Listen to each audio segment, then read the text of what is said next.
the Bin Laden raid was happening while we were preparing for the White House Correspondents' Dinner. All right. So it's 2011.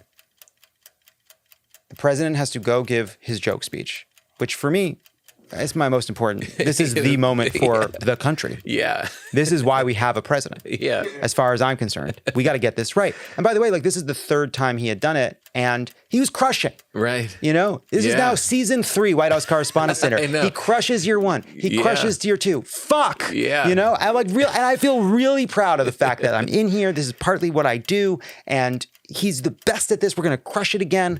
And we cannot get time to see the president because he is meeting with his national security team. Don't they know that he has this dinner? Yeah. This is important. It's breaking bread. Thank you so much for being here. Thanks for having me. I did your show not too long ago. That's it was right. great. That's right. This is the quid pro quo. Yeah. You had to say yes. Yeah. It's a great show. You're a really good host. Oh, thanks for saying that. Yeah. I like that show. You were great. And it's always nice to have somebody where okay, you can talk for a while. Right. I don't need to, you'll just take over. It's fine. Yeah. You're very funny. You don't need a lot of people, no short, you know, you're not like, you know, you don't drag it out of you. Yeah. You know? I had that once on Colbert where I came in and I just plowed through jokes, and he said, and it went really well. And at the end, he said something like, you know, thank you for being here. It was like, I didn't even have to be there. And I didn't go back. Huh. I'm wondering, was it too much? Just scheduling. Yeah, thank you. It's timing. Thank you. That's nice of you to say. Who wouldn't want you back? Come on. You call yourself, not yourself, the internet calls you a producer, a screenwriter, television producer, a podcast mogul, the founder of Crooked Media, a host, a podcast host, a live host. Who are you now? What would you lead with? You know, it's so funny because obviously I'm a podcast host. Right. But what a strange thing to say out loud. Right. If I, like, I'm very proud. I'm not insecure about that at all. Yeah. I don't think. Mm-hmm. Well, I guess sounds like a little. Maybe a little. Maybe a little more than I thought before we got here. But but I just think about the trajectory of my career, and it was like I was a presidential speechwriter. Yeah. And then I was a TV writer. Uh-huh. And then I was a podcast host. And it feels like I've been moving up. But when you say it like that, it doesn't sound that way. It doesn't, you know? but it actually is. I mean, you have more of an audience now. It's the podcast thing. There's still a thing about podcasts, which we are on right now, that still, if you came up during the rise of podcasts, it started off as, podcast was like saying I have a vlog. Yes. Right? It was like saying that. But now they are really like the most powerful form of media, the largest audiences. I mean, your Pod Save America is millions of people every week. I mean, it's in the top 20, isn't it? It's every week. It's popular. Love it and leave it. Love it or leave it. We can't love it and leave it. Love it or leave it. You have to choose. You could love it and leave it. That's the challenge of America. Yeah, Pod Save America. We started this in 2017 because a lot of people felt a bit lost in politics, and we felt, just as people that had been in political jobs on campaigns and in government and as news consumers, that whenever you watched punditry on television, there's great journalism everywhere, print, television, there's great people doing great work, but a lot of the analysis felt it was both really serious, it took itself really seriously, and then it was also empty because it treated everybody like they were these observers, that it was the conversation around what was happening was as if David Attenborough was describing it. You were like watching like a gazelles and lions chase each other. It's like, no, we're all part of this. Like we have agency.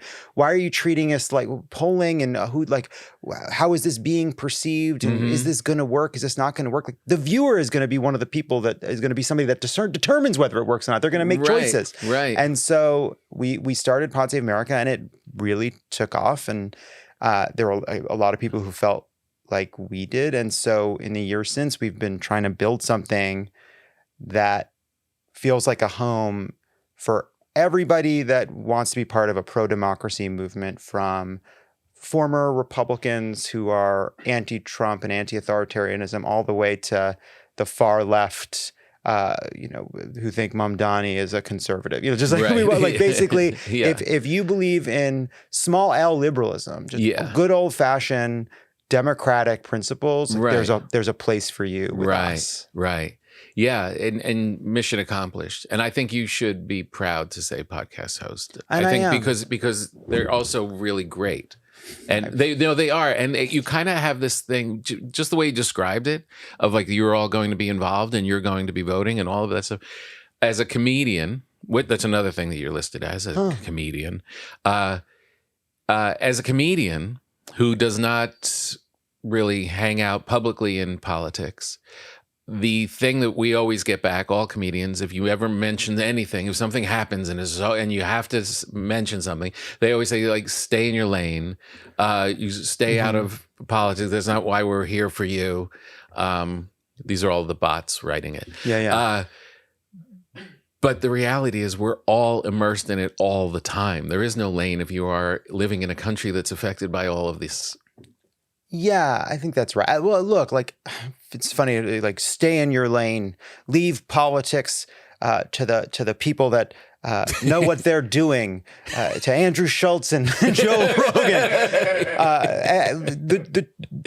Everything is political in some way or another. Like, those people are like, you're getting politics all over the Super Bowl halftime show. You're getting politics all over these spaces that I didn't think were political. But really, politics is everywhere and all around us. Now, that doesn't mean, like, sometimes you'll be watching, like, I watch The Real Housewives and sometimes a real housewife will be asked on a red carpet somewhere about a political situation, and you feel like you're watching a new pilot land a prop plane in a storm. You're like, just get on the bitch, get on the ground, just get out, get on the ground and get out. You don't get out. Shorter's better. Save Shorter's yourself. better. Just get on the ground. It's an emergency.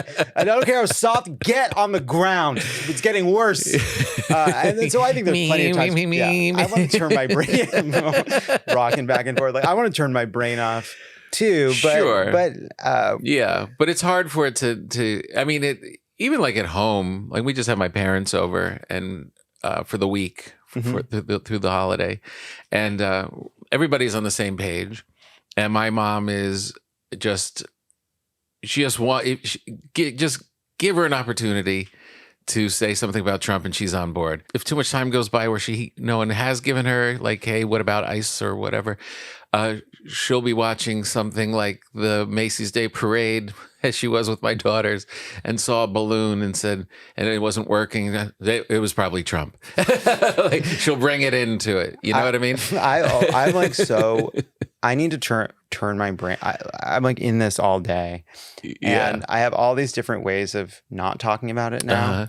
And one of them is I just get up and walk away. Yeah. And I'll just be like, no, it's a huge problem. And then I'm gone. And then when I come back, the conversation's moved on and I'm happy about it. Yeah. You have to detach at some point. His name, my God, his name. I wake up in the morning and I say... Which is great. Big plus. Boom. And I'll walk into the kitchen and start whatever I'm doing. And I'll ask Alexa, and I say, what's the news today? And I always kind of laugh to myself because it's gone through these different phases of, like, during COVID, it was just like, oh, what's the news today?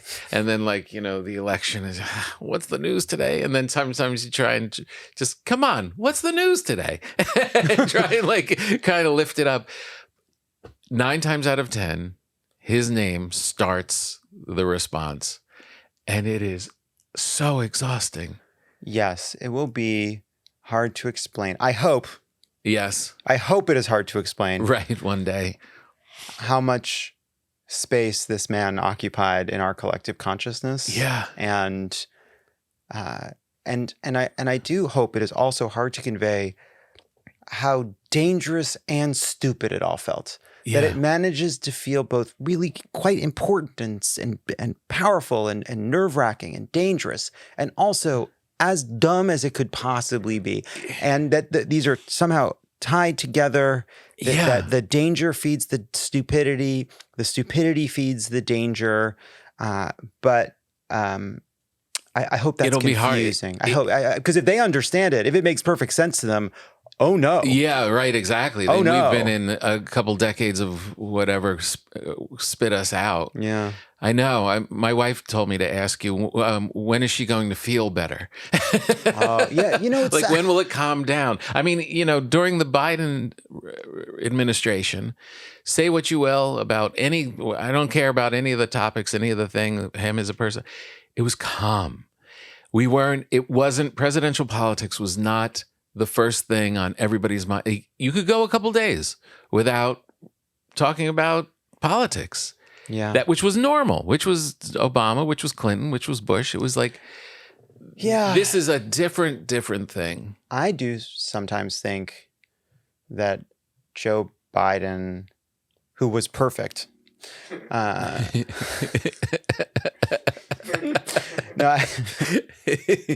rare to see someone just bat 1,000 up there. Yeah, just hit home run. How does he do it? It makes it look easy. Look at him out there. Look at how he moves. Look at how he moves. It's the thing about it is some athletes, they make it look like a dance. And Joe Biden made politics look like a dance. Didn't cringe once when he was answering a question. But I do think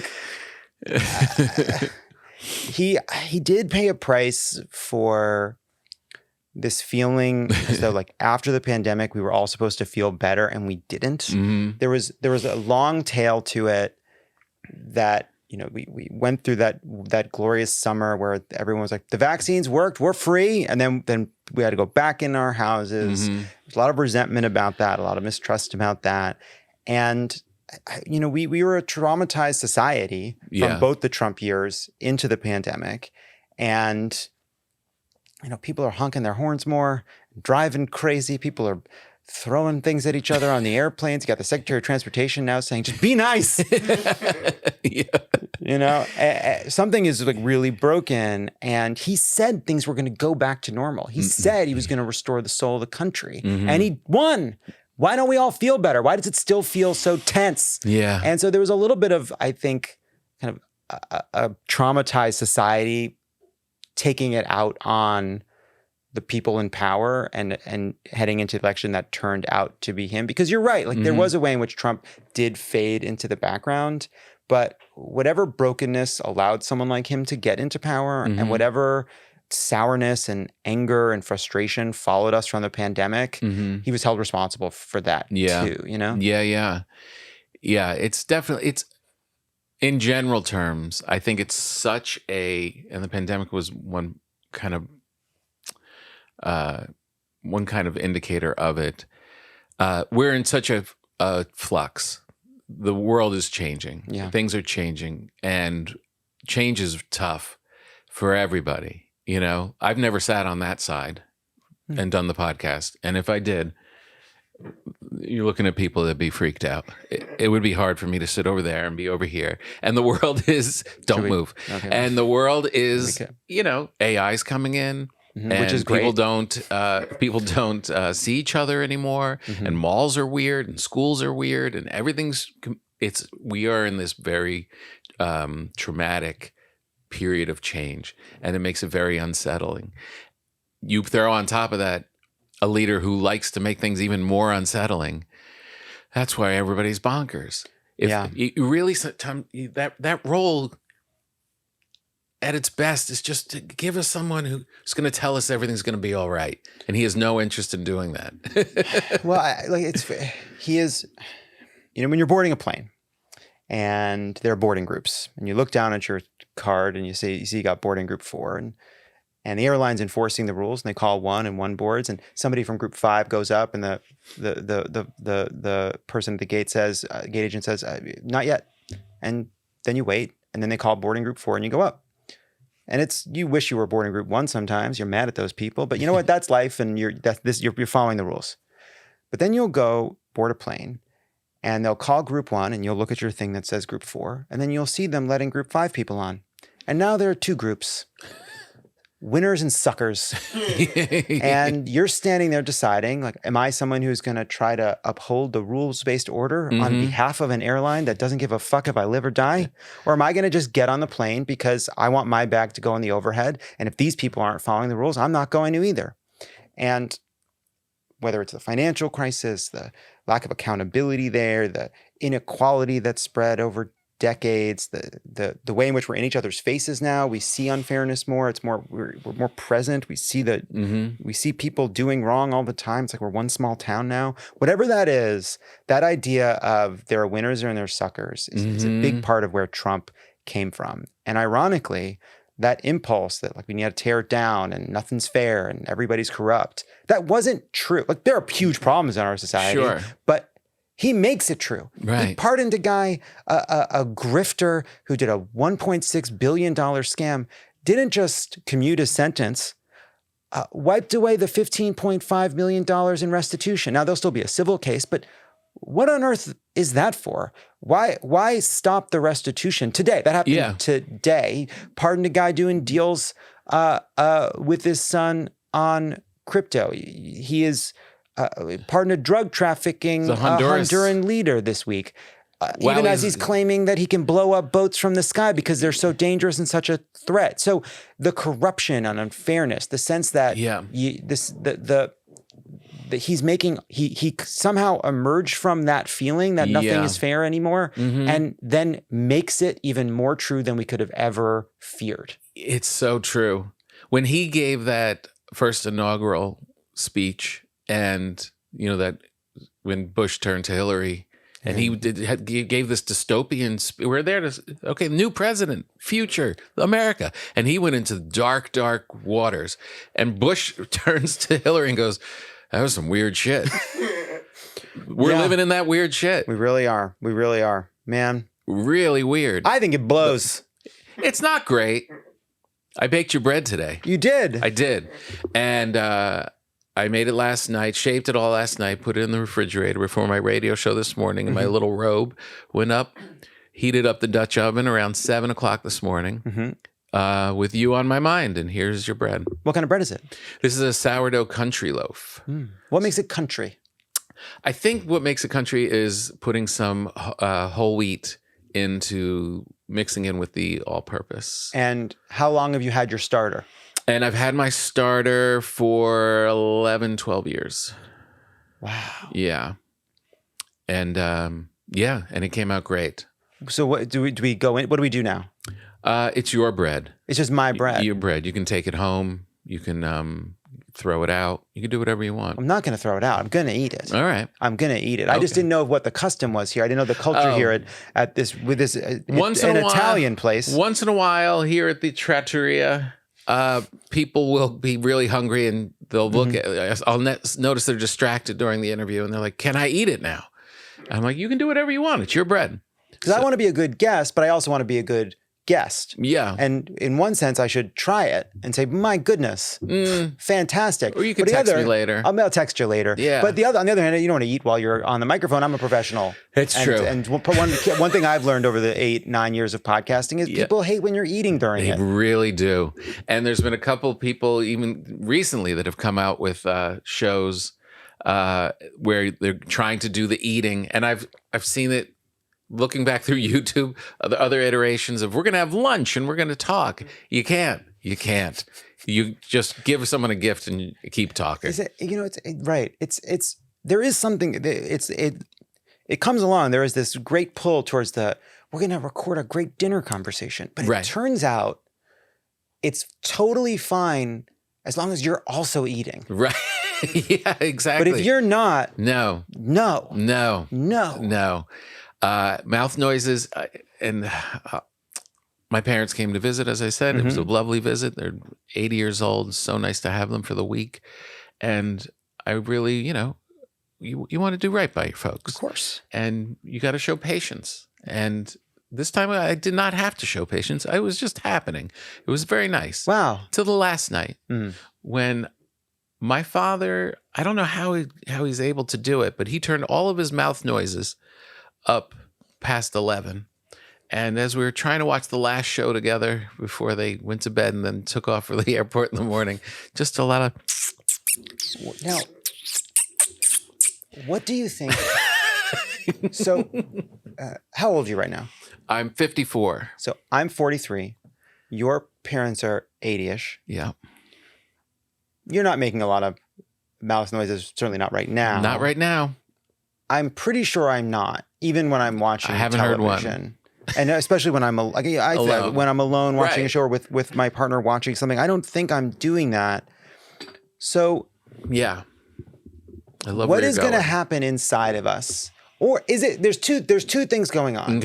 Okay. One is not caring.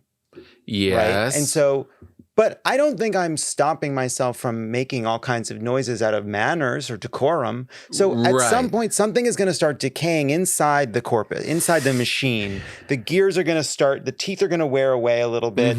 The gnashing will begin. And then throat closing. And then noises emerge. I know. I said this to my wife last night. I said, because I'm in this weird spot where my daughters were there for the beginning of the week as well, and they're like 20. And so I'm in between. So I'm watching my parents make the noise festival and trying to not get angry. And then I'm also being watched by the 20-year-olds who, if I breathe weird, I can feel them going, right, Dad. Right. So, but you don't. But that's so interesting because whatever that is, I don't clock it anymore. Whatever that thing that I must have had at one point, that 20-year-old brain. That's what are they attuned to that we lose? All right, you want to know what it is? Yeah, I do. When you're in your 20s and you're looking at your parents and you're getting really annoyed at them for the way they chew, the way they breathe, the way they talk, the way they can't handle the remote, how slow they are on their phone. What you don't realize why you're annoyed when you're in your 20s is because for the first time, the rocks of your life, the god and goddess of your life are starting to die. And you may not clock it, but it's making you unsettled to see flaws in these people. And it comes out as just them acting like douchey teenagers, like, will you please just give me your phone and let me just do the thing? But really, deep down, it's that you're seeing these people for the first time starting to show their mortality, and it's uncomfortable. Do you think... That was good. I think that was I think that was good, and I'm sure that if your daughter was here, she'd say, yes, I thought you were perfect till I was in my 20s. You hit nail on the head, Dad. Wow, not perfect. Mwah. That was when I realized. I thought you were a god till then, till that phone thing. So you didn't know how to get the PDF to print that time. Interesting. Certainly a lot to think about. Yeah, because I think it's a complicated thing because I love my parents. They're the best. There's no part of me that should be annoyed by them making little noises, but it starts to annoy you in a weird way that's got to be deeper than just a noise. When do you think you started shedding? So when you leave the house and come back, you do, what's it called? When you kind of go back to your child behaviors. You regress. And you kind of get in, you stay a finicky kind of teenager with your parents well into your 30s. It just happens. It's a strange feeling. I think it's because like, especially when you're single and I remember I went with my parents and my sister and brother-in-law and nephew to Disney World.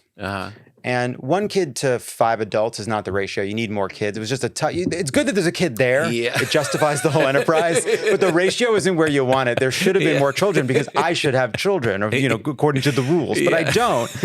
And I'm realizing I'm at Disney World with my parents. I'm a 40-year-old man. And topologically, this is the same shape that our relationship was when I was 7 years old, 12 years old, 20 years old, right? Like you could, yes, I'm older and it changes in all the ways, but mathematically you could deform it back into what it was. That There's no new person. remains. Yeah, there's no new dynamics here. It's that shape. It's something also about getting older too, because now my family will visit me in Los Angeles and I'll be hosting. And there's something about hosting and the being in control, or at least organizing everything, that makes it more natural to not regress a bit, and you feel a little bit more like you're responsible. And I like that feeling. I like hosting and I like cooking, and then now we're kind of, it's in my space, and it's good for them too. I think it was nice for my parents when they got to just be the guests and not feel like they had to be the parents in the old role. Which is nice. And now imagine if they were president, because these people that you're trying to be patient with are a little bit younger or about the age of the president. And then think about how their efforts to book flights are about 50% successful. It's like, okay, you're coming to Los Angeles in May because it sure looks like you're going to San Francisco in June. And if that's a plan you want to have, that's great, but you have 24 hours to fix this. Yeah. I love that his whole thing was Sleepy Joe, and now he can't keep his eyes open. Well, he's up too late on his computer. Buddy, you're up too late on your computer. Go to sleep. Go to sleep. Computer I told you to turn it off. You got 2 hours. You can't have the screen. You got to get you a blue light thing. You have a Diet Cokes and you're on your computer till late. Of course you're tuckered out, buddy. Of course you're in a bad mood. We told you this. Next thing you know, you're saying horrible things about whole countries. This is not you. This is not you. This is not you. It's so you. There's a pardon czar, right? There's a guy who is kind of in charge of the pardons. I think that's right. And I know this because I was cool last week when I knew his name, but the rapper who he let out, what? Not Young Thug. The one, he's huge. He's like the biggest thing on Spotify now. D.O.B. NBA? NBA Young Boy. I was like, why did he care about letting this rapper out? It doesn't, I don't get it.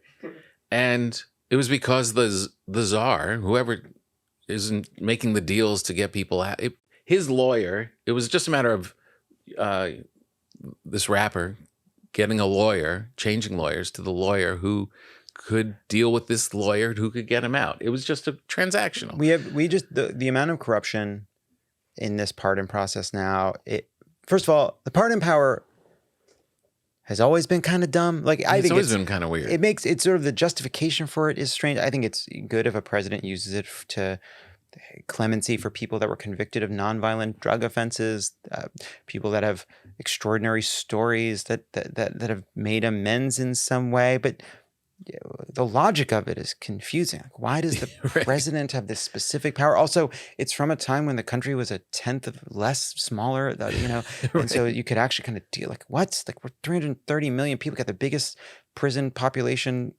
on earth. We got, what is the process by which this, like the finger of God comes down and presses the release button? I do think there's something also like Trump gets off on it a little bit. There's something like vaguely psychosexual about like the power of the pardon, his finger lingering above the paper. He's sort you of, are free now. It's very emperor, gladiator. Yeah. And that it is totally possible for Trump to pardon anybody involved in these lawless strikes against these boats, which gives them the impunity to tweet trolly memes about murdering people on the high seas. It's so weird. It's like we should have a constitutional amendment to fix the pardon power. It is so egregious. We've never had it abused this way, but the fear that it could be was always there. There was a right that which is the way that it's all going. Is these things always existed, all these, and no one's exploited it all to this level, and it makes you have to go back and check all things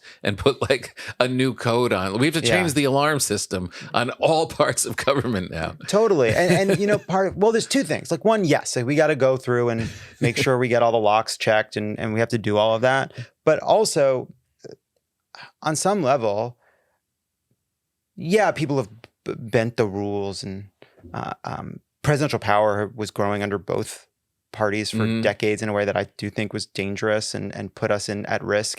And all these lawyers with their fancy pedigrees writing memos to justify some dusty old law as a justification for some policy that we all understood days earlier only Congress could do. That's true. Both parties have done that. It all laid the groundwork for this moment where the president claims he can do basically anything he wants, and then it plays out in the courts, and there's no real broad consensus on what the limits are. We all think they should be more, but there's a lot of disagreement about it. But part of that is because whatever the gray areas, there was a basic idea. It's very earnest, but it's called forbearance, which is everybody knows that at some point, like, we got to chill out a little bit. Yeah. You can't go too far, even if you want to, because A, you're not always going to be in power. The other side will be. And B, you govern the people that don't like you as much as you do the people who do. And so we just respect each other. And so we don't go full bore every time. Right. We hold back just a little bit. We respect each other just enough to not try to use the rules to their maximum. Right. And that is gone. It's gone. And it doesn't matter if that is the world we live in, you can make the law say whatever you want. You can write a memo that says whatever you want. There is a lawyer out there who will say whatever you need that lawyer to say. And so really, like, you can put new deadbolts anywhere you want on the Constitution. It's not going to stop someone from driving a car through the 7-Eleven, That is the worst part of it in real general terms is the making half of the country the enemy, not someone you disagree with. Like the idea that we're not, it was always that side, we're against them for that reason, whatever. But ultimately, we all live here. We're all going to rise or fall. And that has gone away, and it is F the other side. And they're the enemy, they're vermin, whatever horrible terms that they want to, splitting America in two that way, making us all the enemy of each other. Yeah. To me, that is the thing that's the most unsettling. Yeah, I like that part of it, but that part of it I actually think is really good, but we can disagree. That's part of it. We can just disagree on that. I get it. But again, see, you're making me your enemy. Are you ticklish? I don't like that question. But yeah, of course. Yeah. Yeah. What do you mean, of course? I don't know why I said that. I guess I just think isn't pretty much everybody ticklish? No. My father's not ticklish, and boy, do I try. What a strange thing being ticklish is. Yeah. It's what also a strange part of childhood where, hey, there's this funny thing we do, which is non-consensual touching. And you laugh, but you hate it. Yeah. It's basically a horror movie. It really is. It's pretty great, though. And now a word from our sponsors. This podcast is sponsored by IQBAR, our exclusive snack and hydration sponsor. IQBAR is better for you, plant-based protein snack with brain-boosting nutrients to refuel, nourish, and satisfy hunger without the sugar crash. You guys will notice, what's the only thing you saw me eat today during this recording session? IQBAR. Yeah, an IQBAR. I really do love IQBAR. And you know what they sent me at home? Gingerbread IQBAR. Whoa. Yeah, so you feel like, oh, I'm getting a little treat. And they really, I have got good energy and I'm lasting and they're great. The Ultimate Sampler Pack is a great way to try all IQBAR products and flavors. You get 9 IQBARs. You get 8 IQ Mix Sticks and 4 IQ Joe Sticks. All IQBAR products are entirely free from gluten, dairy, soy, GMOs, and artificial sweeteners. All IQBAR products are packed with clean, delicious ingredients that keep you physically and mentally fit, like magnesium, lion's mane, adaptogens, and more. I feel like the lion's mane is really what's working through me right now. Lots of great flavors. They taste great. They're the right size. When I come out of the sauna, I take that little IQ mix, put it in some water, and rather than sitting there and trying to glug down a whole big giant jugs of just straight water, one IQ mix in water, and you feel like you're back to normal. And right now, IQBAR is offering our special podcast listeners, that's you, 20% off all IQBAR products, including the sampler pack, plus free shipping. To get your 20% off, text PAPA to 64,000. That's text PAPA to 64,000. That's PAPA to 64,000. Message and data rates may apply. See terms for details. Thank you, IQBAR. We'd like to thank the good people at Hexclad. Oh boy, Thanksgiving. Holiday season is here, and I was making all the Thanksgiving stuff. I cooked for 13 people. Hexclad was a big part of it. Holiday season is here, so let's be real. The kitchen is where it all goes down. Big roasts, game day feasts, endless sides, and all those holiday desserts. And if your current pans panic at high heat or burn the gravy, it's time for an upgrade. Enter Hexclad, the cookware that is as serious about performance as you are about carving that holiday turkey. These pans give you the perfect sear, crazy durability, and easy cleanup without the babysitting. Stainless steel strength, toxin-free nonstick convenience, and yeah, they look damn good on the stovetop when the whole crew is over. Everything I just said there is true. Everything that I just read is perfectly true. They look great. There's I had like the old pan next to that we haven't thrown out yet next to it. It looks like you're looking at the future of what a pan should be next to something that's probably going to make you sick. Hexclad's 6-piece and 12-piece sets are the ultimate gift for yourself or for the home chef in your life.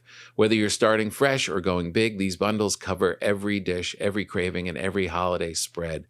They look good. They come with a lifetime warranty. They're just so exceptional. I can't tell you. I mean, I use them. For a limited time, Hexclad is having a huge holiday sale. So head to Hexclad, HEXCLAD.com to get up to 50% off. If you've been waiting for the perfect time to buy, this is it. That's Hexclad.com. Pay them a visit. Take a look. And if you act, you get 50% off. After you purchase, they will ask you where you heard about them. And you can please support our podcast by telling them that our show sent you.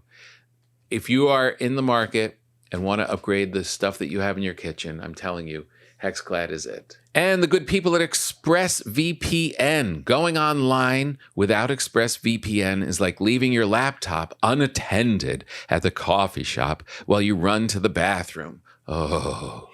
Most of the time, you'll probably be fine. But what if one day you come out of the bathroom and your laptop is gone? I think about that at the lounge all the time. I'm always like, I'm in a fancy lounge. I could probably leave my bag and my laptop and my AirPods on the seat, as if rich people are to be trusted. Every time you connect to an unencrypted network in cafes, hotels, airports, lounges, your online data is not secure. Any hacker on the same network can gain access to and steal your personal data or data. It doesn't take much technical knowledge to hack someone. Just cheap hardware is needed. A smart 12-year-old could do it. Your data is valuable, and hackers can make up to $1,000 per person selling your personal info on the dark web. I want to get on the dark web. Right now, lowest price ever. Plans start at $3.49 a month. That's only 12 cents a day to protect yourself. They're super secure. It would take a hacker with a supercomputer over 1 billion years to get past ExpressVPN's encryption. And it's easy to use. You just fire up the app, click one button, and you're protected. Secure your online data today by visiting expressvpn.com/table. That's expressvpn.com, expressvpn.com/table to find out how you can get up to 4 extra months. That's expressvpn.com/table. A good way to support the podcast and protect your butt. And now back to the show. You're a kid in Long Island, and you have a good family? Yeah. Everyone's nice? Yeah. Who's the cook? So sort of my mother. Occasionally my father would claim he was going to make sauce, but really that was somehow taking jarred sauce in every pan in the house somehow, but mostly my mom. Yeah. Mostly your mom. Yeah. And were they political? Not really. Were they smart? Yeah. They were smart. Yeah. But no, my mother would read the newspaper every day. Politics would come up, but I mean, it just wasn't. It wasn't the time. It was a few inches further back. Right. In our lives. It just was. And it's news at between 6 and 6:30. The paper, if you read it. And there was still the idea of movies like Dave and The American President. That was more political. But in the 90s, there was this, we're post-history, the Soviet Union's gone. There could be this ideology-free president in the minds of in the imagination of the public, right? The president was just a respected figure. And by the way, not even just in kind of whatever romantic comedies.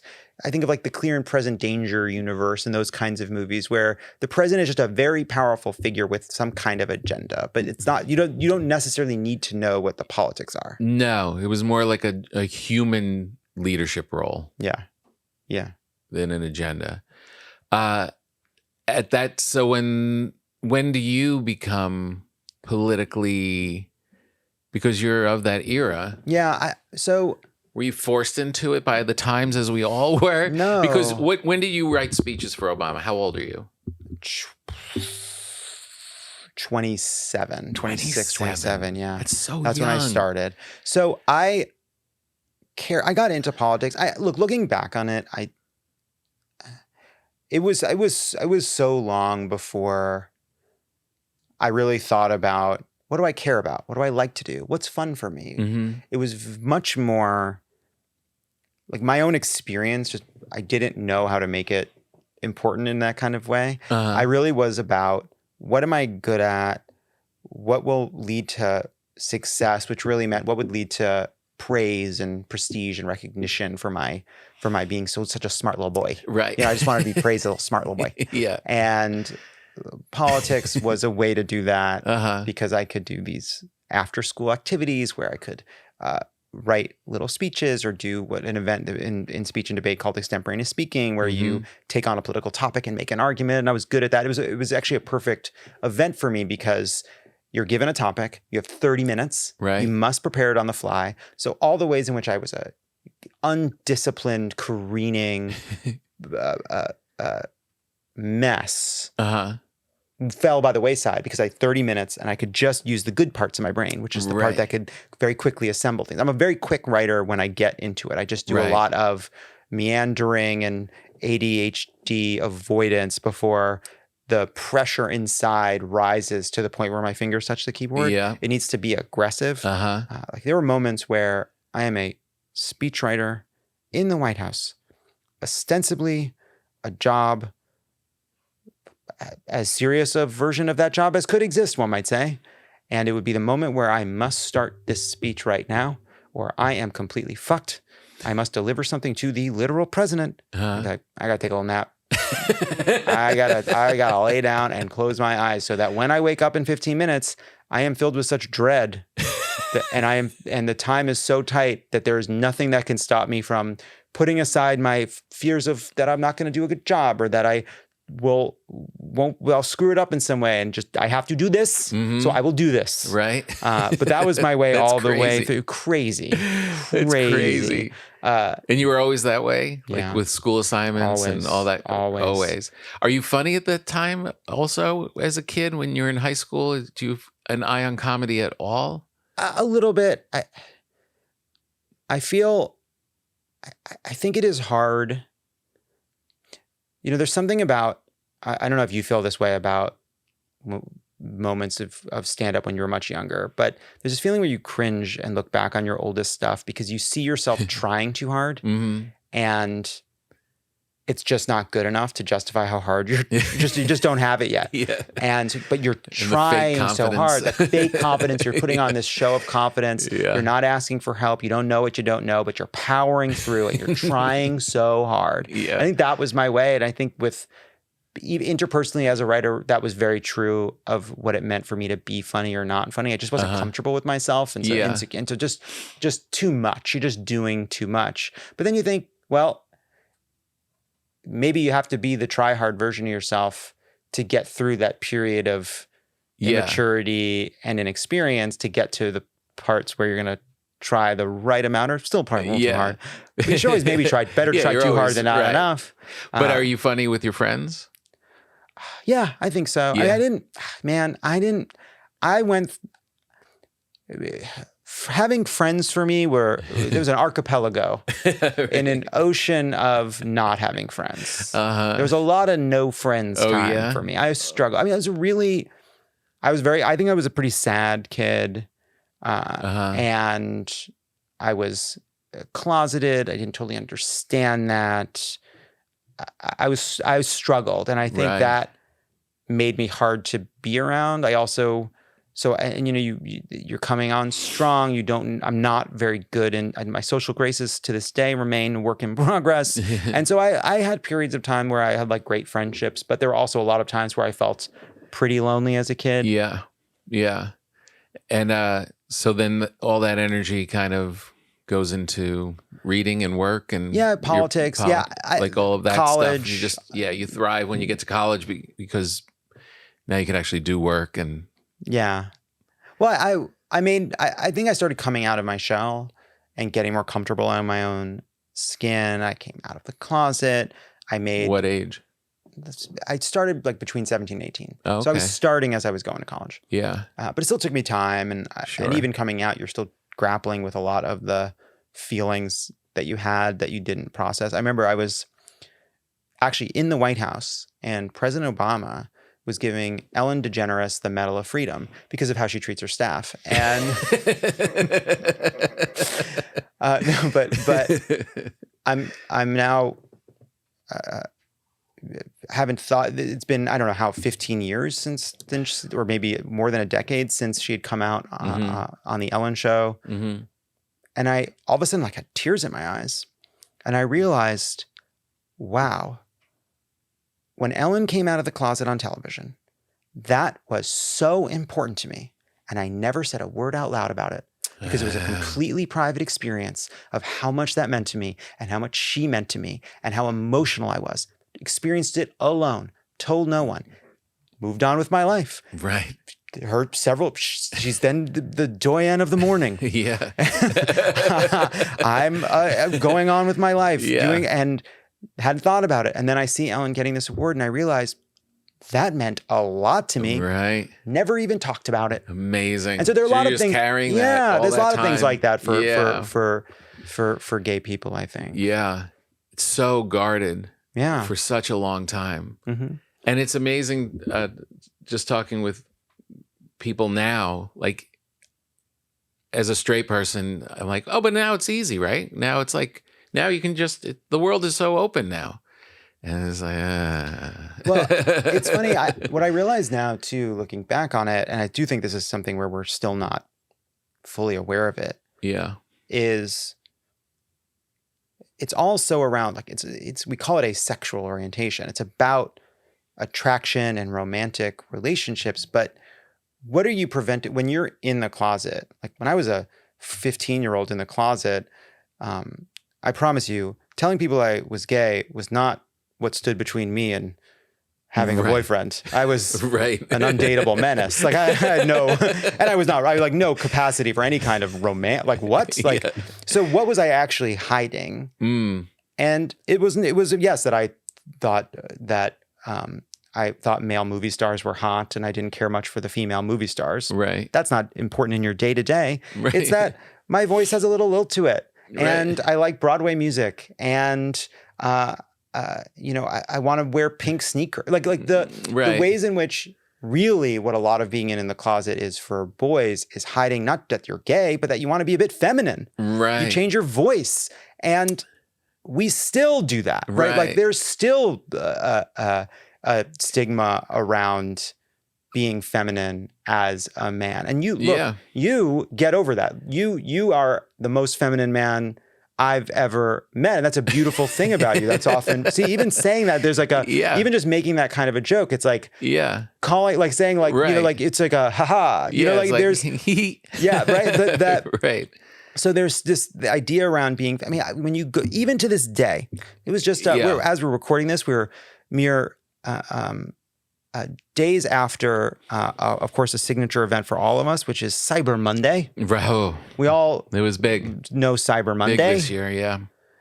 You go look at the big online brands that sell clothes, and you go look at the colors that are available to women, and it's the rainbow. You can have any color you want. If you want to buy clothes as a man from these big companies that are trying to be new national brands, all of them, nobody's carving a niche. You go to any of these like males, you know, man clothes, man underwear. You can have black, you can have gray, you can have navy. If you're excited, we'll have a green. It's not going to be a bright green. It's going to be an olive green because you're a boy. That's right. You're a boy. Red, fuck you. Maroon. You can have maroon. What are you going to nance about? You cum guzzling freak in a red shirt? Absolutely not. You can have maroon. That's the rainbow of the straight wardrobe. That's the like the Golden Gate Bridge. Keep it close, keep it tight. Yeah, and so that still is present. Like, and I have one pair of stretchy boxers that is green, white, and I don't even know what the other color is. Probably tan. And boy, when I put them on, I'm going wild. That's exciting. That's exciting. And so the look who's coming out today. The strict. Your wife sees him and is like, oh, where are you going? It's going to be one of those nights. It's really true. So, and it's funny, right? Because it's such a ingrained part of us. Like like on Fox News, they'll be like, men don't drink from straws. Men don't have soup. Men don't celebrate their birthdays. Men don't dance. And like, okay, so the strong thing is all the things you can't do. Right. But to be tough is to say, I'm afraid of all these activities for fear of being perceived as feminine in any way. But the weak ones, they can do whatever they want. Right. What kind of rule is that? Everyone's just balled up. So you volunteer. What were we talking about? Wait, so you volunteer for Carrie? At what night? 20? 21. 21. I must have been 21, 22. 21-ish. I volunteer in the Carrie campaign. I am there through the election. John Kerry lost. I don't know if you're a history guy, but John Kerry loses that one. Close. Then I end up getting a junior job on Capitol Hill, but because I had done open mics in New York after college, I was a paralegal during the day. I was also doing math. I had been a math major and I was writing a math paper. Can I stop you there for a second? That to me is intimidating as all hell. That because I know you as super funny, articulate, smart language Johnny. To know that you had this language Johnny, that's what we call you around here. To know that there's also math in there at a very high level, I was like, holy shit, I'm not prepared for this interview. Yeah, it's there's not a lot of people that have that brain. Well, I loved math. Part of it is I do think I actually wasn't a good writer until I had studied math, because math is, you can bullshit your way through a lot in school, not math. You can write an essay and it's going to be graded subjectively, and there's no right or wrong. There's good and bad. Yeah. Let's not throw out. Let's not be fully morally relativistic. There, you can write a bad essay that deserves to be failed, but you're gonna, even if you don't totally understand it, you can fake your way through it. Yeah, get a B or a C. In math, you get it or you don't. You can't fake it. Yeah, and you have to take the time. You can stare at something and get it quickly. You can stare at something; it can take a while. You can need help to get it. It can be a while before you see it, but you got to stick with it until you can explain it back. Yeah, and you have to be incredibly precise. You have to know each step, and you can't skip a step. And that is really useful in political writing. And when you're first a speechwriter and you don't know what you're doing an impression of what you think a speechwriter should write like. And so what is that? It's movies. It's the Federalist Papers. You think, oh, good writing is flowery and big, and you're crossing the Delaware every time you open up the laptop. That's what you think good writing is. And you remember big lines, ask not what your country can do for you. We hold these truths to be self-evident. And you try to write like that, and it just doesn't work. Mm-hmm. And you realize, oh, wait, sure, you'd love to have a memorable phrase and something beautiful. But what is excellent writing? It's getting rid of all that. Those are tricks. Those are tricks and smoke and mirrors. Really, what good writing is as concisely and carefully and simply as possible, making an argument. Right. And that's what you do in math. And so I found it really useful. It really changed my brain. It made me smarter. Mm-hmm. And then I was not ever gonna. I remember there was a guy who I was studying math with at Williams who could do a Rubik's Cube behind his back. And I just thought, this isn't my field. Right. And anyway, I think math does train you to be a writer. It does. There's definitely, I'm not well-versed in math. But when I'm writing, like when I'm in the throes of a book or like really trying to dial down stand-up and to distill it, it is mathematical. I love that. It becomes to the point where I'll find myself after writing like a bunch during that day or whatever, putting things in its place. It's like doing a Tetris with like my closet or your brain is dialed in that way. And it's funny too, like there can be jokes that whatever, the proof works, right? Like mathematically it's sound and it'll die. Yeah. It's just not that funny. Right. The argument was correct. Like it should have followed, it all flowed, it worked. Yeah. I get why it is joke shaped. Yeah. And it won't work and that's fine. But I will say a lot of times, if a joke is not working, if you dig into it, you're like, actually, even though it's imperceptible, this is not exactly what, if you can break the rules, but if you're not doing it on purpose, often it's because, this punchline isn't doing what you think it's doing because it's not actually logically clear. Right, exactly. It's not correct. It's right, exactly. And you're asking the audience to solve something that's not solvable. And they may not even know why they're not clicking into it, but it's because what you're claiming is the surprise isn't happening for them because it's not correct. That's right. Exactly. Yeah, there's many times I'm like, wait a minute, you think what I think I'm presenting is completely off of what I have.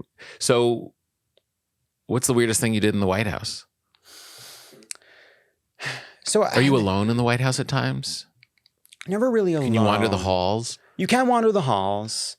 And because I've, as before mentioned, ridiculous writing behavior, I would often come in just so early to finish something or stay really late. And then you could kind of wander through. But for the most part, you're not really alone there. I have these sort of strange dual roles where, especially early on, we're in the middle of the financial crisis. Right. The president is needing to give pretty frequent remarks to reassure the markets or explain some decision. And that required pretty quick, detailed writing, which I'm good at. That was something I was good at. And so there were a lot of moments where I was helping finish these statements. A jobs report had come out an hour before. The market's going to open an hour from now. You're talking to the Treasury Secretary and the head of the National Economic Council, and they're giving you notes, and then you're getting advice on the message, and you're trying to cobble it all together and have it make sense and do all this feedback and still make sure the argument is working. And then you're running it into the Oval, and the president's editing it and giving you changes. You're running back and you're fixing it on the computer, and the screen has CNN on there with the podium. And once you're done, you go like that was jeez, and like high pressure, exciting. Yeah, I felt like I was doing what I was supposed to be doing because this is how I thought about it. Other speechwriters may think about it differently. My job is not to know all the policies, and my job is not to know what the country needs to hear. My job is to work with the team that the president assembled to give the president, the principal, the person you're working for, give them what they need. Right. And if you give them what they need and what they need is correct, you'll have done your job. Right. You Right. help them say what they would have wanted to have said if they had the infinite time to write every speech, what they don't. Right. So that's how I dealt with that kind of pressure. And I felt like, this is it's similar, honestly, to doing the extemporaneous event when I was in high school. Yeah. The time limit means I can't fuck this up. And I'm quick, and that's a skill, and I know math, and I can help think these things through. Right. And I felt very valuable. I felt like I was proud of myself. Like, good job. You were in the right place at the right time to be helpful in the way that you could be helpful. Then I'm also writing the dumbest jokes that I could possibly come up with for like the White House Correspondents' dinner. Right. And that was also part of my responsibility. When I before I had worked for President Obama, I had been a speechwriter for Hillary Clinton. That was, man, I was so in over my head. Just wild I was in that job. Wild I survived. Right. But part of the reason I got that job is because people had heard through the grapevine that I had done stand-up in New York. I'd done open mics.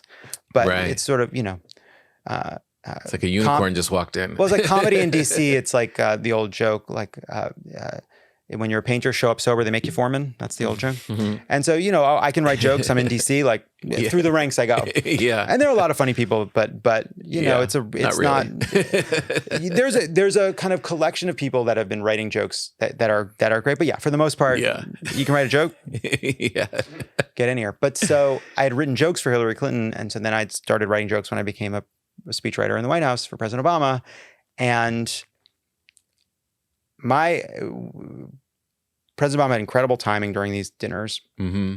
And so it was me, Jon Favreau, who's the head speechwriter, who's my co-host of Pod Save America now, David Axelrod, longtime advisor to President Obama, and then a bunch of other people would submit material. Right. But the balance was Axelrod, who you might know from CNN, he's this avuncular guy. Yep. And he would write these aw shucks kind of dad style jokes, which are great and I like. Yeah. And he's actually very funny. Yeah. But they were kind of almost Reagan style jokes. Yeah.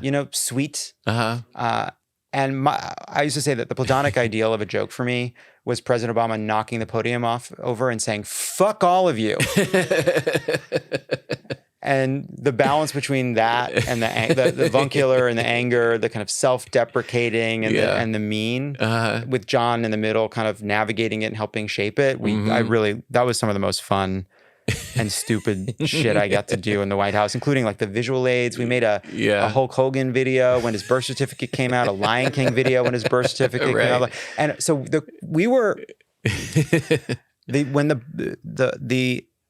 the Bin Laden raid was happening while we were preparing for the White House Correspondents' dinner. All right. So it's 2011. The president has to go give his joke speech, which for me, it's my most important. This is the moment for the country. Yeah. This is why we have a president. Yeah. As far as I'm concerned, we got to get this right. And by the way, like this is the third time he had done it, and he was crushing. Right. This is now season 3 White House Correspondents' Dinner. He crushes year 1. He crushes year 2. Fuck. Yeah. And I feel really proud of the fact that I'm in here. This is partly what I do, and he's the best at this. We're going to crush it again, and we cannot get time to see the president because he's meeting with his national security team, and we are standing outside the Oval Office. It's me and John and Axelrod, I believe, and we're standing outside the Oval. We can't get time. It's like, don't they know that he has this dinner? This is important. And there was a guy from the National Security Council will handle it. right outside the Oval Office, and I'm like, do you want to hear our jokes? He's like, no. He did no reaction. I told him nothing. He seemed very tense. Yeah. And then we get in. He's as calm as could be. We have a conversation. He changes one joke because it references Osama bin Laden, which he cuts without telling us why. Wow. Comes up with some reason, which we're like, that's stupid, but all right, you're the president. Yeah. He's just making an excuse because he does not want to reference Osama bin Laden while the raid is literally ongoing, while he's at the fucking dinner. And so cool. So we go through the material with him. We show him our Lion King video, our Hulk Hogan video. We run through the jokes. He doesn't make a lot of changes. What a relief. He's approved it. We didn't know how much writing we have to do in a crunch that day. And then he gives the speech. It's great. The people respond. Trump is there. Right. We do our Trump material that year, which obviously vanquished him forever. And the next day, we're all kind of hungover from the correspondence dinner weekend. We're sitting on the couch and we start getting notices that the president's going to speak because there's going to be some national security event. Some people are getting called back to the office on Sunday. That we're getting kind of read into what had happened because it's about to become public. Yeah. And we find out that basically we thought we were doing Seinfeld, but we were in a Tom Clancy movie and nobody told us. Like we were wanted to run through our yucks, and he's like giving the go order to the general. Sitting in that room waiting for the results. Crazy job. God, what a crazy job. What a job. What a job. Imagine that. God. Imagine you walked out of here and decided things about Social Security and nuclear stuff. The jokes plus that. Insane. I think you'd be better at it than the current guy. I'm thinking the big thing on my mind right now is that I've got to get these Christmas lights up on the front of the house, and it's impossible. I'm not doing it today because we're sitting down. Yeah, you can't do two things in a day. No way. Well, and then it gets 80. Dark so early. And then you're 80. How high are these lights? You're putting up Christmas lights. Yeah. How high are these lights going?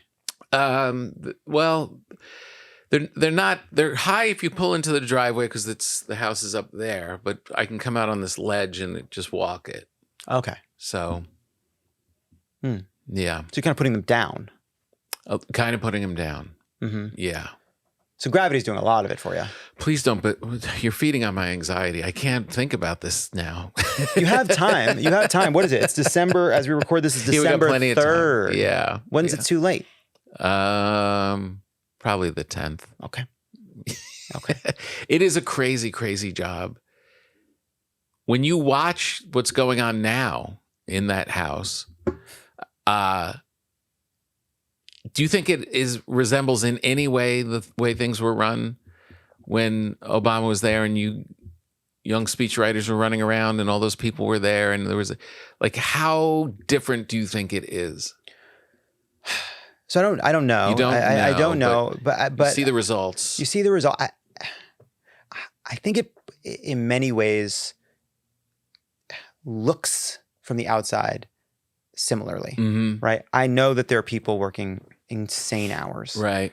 For whom their job is their lives. I know they're doing their super early morning meetings and reacting to all the news, and then they're going to go take it to the president to get his reaction. The shape of it. Is probably in a lot of ways similar. Yeah. And I do think beneath the outward ways, which it doesn't look like any previous White House, because it's not like any previous White House, I do think there are serious people there who put on a show of we don't give a fuck what the press thinks, but they're still talking to those reporters, right? They're still doing some of the blocking and tackling that normal White Houses would have done. Right. By the way, they still do a lot of mainstream press. Donald Trump, it's a contradiction. It is that partly because he does what is useful to him. It's not values-based. It's not like he's like, well, I maybe kick them out in this sense, but I care about journalism. No, he thinks they're useful to them. So, but whatever the reason and rationale, he's done more mainstream interviews and taking far more questions, not just from the kooks and the goons and the sycophants, but from real reporters. Than Joe Biden ever did. Joe Biden was far less accessible. Right. That is interesting. So there are ways in which I think it ultimately does have some normal aspects to it. But there was such a reverence, and this was true, by the way, of Republicans. You talked to Nicole Wallace, who's now at MS Now. She would say the same, and I had really big disagreements. And I remember I was talking to her on her show, and we were having a great conversation. And then the conversation of George W. Bush, who she works for, and I think deeply respects and admires, and is proud to have worked for. And I said, Not there yet. Right. Not going to be part of the rehabilitation. Still terrible. Second worst. Would have stayed worse, but we fucked everything up. The painting's not cute. Yeah. It's like a lot of pathos. They're more beautiful than they have any right to be. Both, by the way, I will say this. All right. I'll just be honest. I'll say it to the camera. Hunter Biden and George W. Bush are better artists than I expected. And I don't know what to do with that information, but it's the truth. But there was a respect for the office, and there was a respect for the power that it has, and the daunting nature of being part of it that is just not present. I think they did come in to the second term ready. Yeah. Right? All presidents when the first term, the White House can sometimes run the president, and in the second term, the president more runs the White House. They learn the role. They learn where they don't need to do it the way the others did it. They can do it their way. Yeah. It's true of any leader, right? Any CEO will say, this is how I do it. Maybe how you didn't do it, but I know myself and I'm going to do it my way. Yeah. But they had this advantage of a 4-year interregnum where they could prep, and all the biggest ideologues and right-wing freaks could write their little memos and get them all to be part of a plan, because they know Trump is not going to not details guy.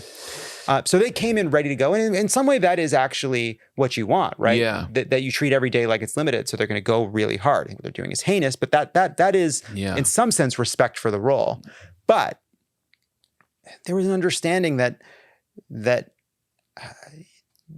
you had lawyers who you listened to, that you had procedures that you followed, that if you're going to make and if you're going to make a decision as important as tariffs that affect whole economies and also determine whether a business you've never heard of lives or dies somewhere, that the power of that meant you took some time. Yeah. And you didn't show up one random morning with a bunch of printed out signs with mistakes on them. Right. There was integrity there was respect for power. Yeah. Maybe not enough.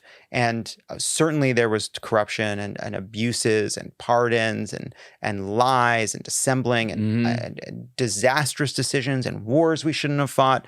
All of that. But man, there was a respect that is gone. And now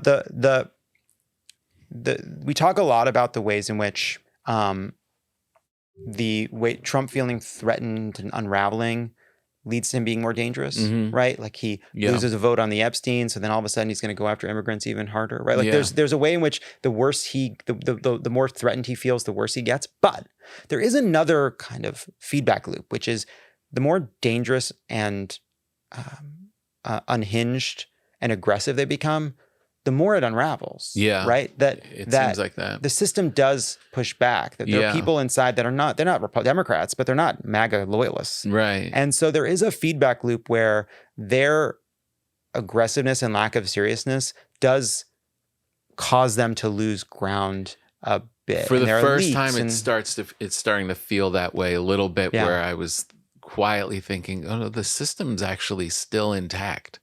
Like I mean, not with great speed, and I don't know if it's where it ends up, but it seemed like there was more at play than just him. I think I don't think there's intact or not intact. I think the fact that a president has already gotten away with this level of corruption without being impeached and removed is staggering and shocking, and would surprise, I think, people even 20 years ago, 15 years ago, maybe 5 years ago. So the breakdown is real and will take a long time to repair, but you see, Pete Hegseth kicks a bunch of journalists out of the briefing room at the Pentagon. And what happens? From outside the Pentagon, they do reporting that puts him on his heels. And so he has to go march into the briefing room with a bunch of allies to kind of prove he can answer questions. Meanwhile, the real journalism is still happening, but he's no longer determining where they sit. Are you surprised, or... I'm having a hard time squaring the complete lack of humanity going after with these ICE raids and the communities that it's affecting. Am I just not hearing that those communities and that those people are they outraged? Are they shocked? Are they like, what is happening in those communities that came out for him? Like, it doesn't seem to me, there doesn't seem to be a backlash. And maybe it's just not being reported, or maybe it's not happening. Do you have a take on that? So I think there is a backlash, and polls are polls, and they're hard to trust. And we just haven't had that many genuine democratic places to register discontent. Mm-hmm. But where we have had them, people are voicing that discontent. There are huge swings in these 2025 elections, not just around turnout, right? You knew that you'd expect that Democrats would turn out in one of these elections, but it's not just turnout. People have switched. The idea of cracking down on immigration and the reality of it does feel different to people. One heartening poll came out that found a massive swing towards simply viewing immigration as good. So, right, Joe Biden is president, and due to an incident with a witch, he lost the ability to speak. I don't know what the trade was, but that was, I think it was, he didn't kiss Jill Biden within 3 days, and so Ursula got the boys. Something about a rooster feather. Yeah, something like that. I can't think he switched. And we're not saying it's, so he's not really able to kind of hold the bully pulpit and defend his immigration policies. There is a genuine crisis at the border. Trump is hammering, Republicans are hammering Biden and Democrats for years on this. And what happens? Trump does capitalize on it. But even with all that agitprop and misinformation and also genuine concern, the country shifted to become more generous on immigration once they saw what Trump had done. So I think that is at least a hopeful sign. Yeah. But we just had an election in Tennessee, this special election, and the Democrat lost, but we had it was the best kind of Democratic victory, a moral victory. Right. And it's our favorite kind. But it does show a big swing towards Democrats that's probably making a lot of House Republicans squirm. So we don't know, but look, there were signs for mass deportation on the floor of the Republican convention. But also, Trump was going around the country saying they're going to go after the worst of the worst. And if you people's information environments are so kind of chaotic and confusing, but I don't think it is unreasonable to have drawn the conclusion that Trump is going to go after criminals and the worst of the worst, and then be caught off guard that he's not doing that. I would say the information was out there, but okay, I'm glad people are like, what do we do now? Well, we just make the case that he's not doing what he said he would do, and he's going after people that are just working and building a life in a system we all collectively built. Like, the myth underneath all this is this idea that the broken immigration system is something undocumented people are doing to us. Right. That is ridiculous. Right. That is ridiculous.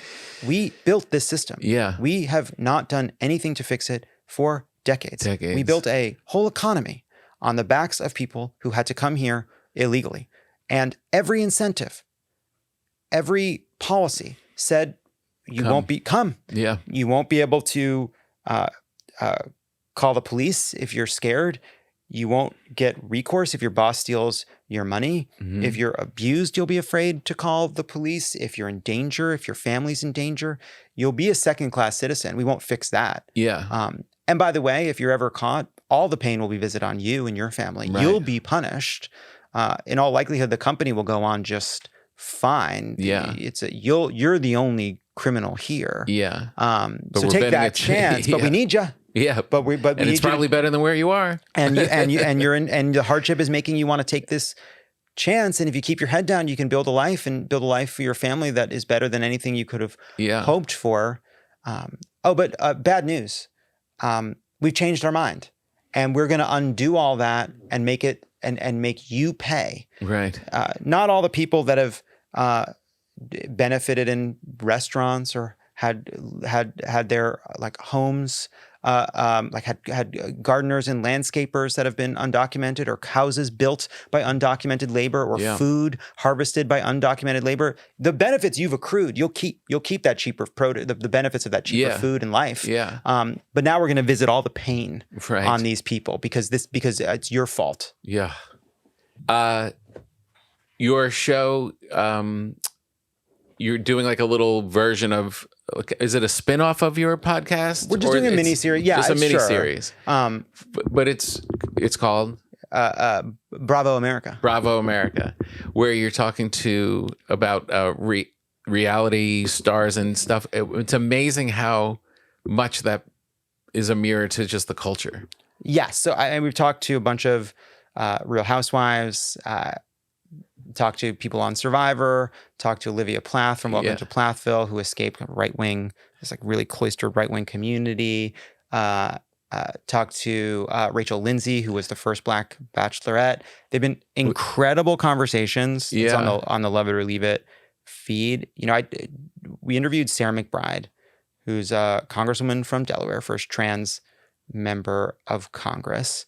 And, you know, she's been really villainized by her colleagues in the Congress. Yeah. And for her, how she described it is that it feels like Real Housewives, that these people come to the committee hearing and they just want to have a fight because they want the fight to get coverage, and they want the attention that comes with it. And the ways in which politics has taken some of the lessons of reality television is, I think, important. And people say, oh, you know, reality television is the downfall of society. I don't agree with that. It does reflect something about us, why we like it and why it's so popular. But fundamentally, it's a Trump lesson too, which is the only thing worse than being hated is being boring. Right. And in an attention-starved, in an attention-craving media environment, you have to pick fights, even if they're frivolous, even if they're silly, even if you don't want to. It's how you break through. And that's, for good and for ill, the way politics works. And so there's a lot you can learn from these conversations. And by the way, like, you know, we built a whole culture where there's so much reward if you can get famous. There's money in being famous. I mean, look, like even now, like a movie star, oh, you made a big movie? Good for you. What's your tequila? Right. That's where the money is, right? Like you get, if you star in a movie, the fame is worth more than the money. Right. And so we made a society where fame is so valuable, right? Yeah. Joe Biden got to be president in part because he was famous from before. Right. He had good old-fashioned 90s style fame, pre-internet fame. Trump too. And so we tell everybody how valuable fame is, but then it's embarrassing to want it. But not in this world. Right. There could be a bit more honest about it. So there've been really good conversations about celebrity and attention and competition and the difference between performance and being authentic. And so that's why I wanted to do it. No, you're really onto something. There's lessons in it. Yeah, because at first glance, you're like, why would he do this? Like, what's the... And then it's like, once you have a little deep dive in it, it's like, oh, this makes perfect sense. Yeah. It really lines up. Well, this was really fantastic. It's good to talk to you. Yeah, really great. I really admire everything that you're doing. I listen all the time. And I hope you like the bread. I hope so too. Yeah. I really do. And, you know, there have been guests who come on and they say they're going to tell me how they like the bread, and then we don't hear from them. So we have to take that as they didn't like it. So I am going to make sure I'm going to eat this bread tonight. Okay. I'm going to have it with 3 other people. Okay. I'm going to have it on a table with 4 people. Okay. No. We're all going to have it. It's gonna be and I'm thinking about how to make it central to the meal. I'm thinking about how this can not just be bread on the table, but unavoidable, indispensable. Oh, geez. This is the carb. This is it. All right.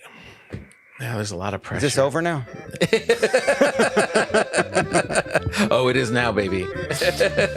Thanks again. Thanks for having me.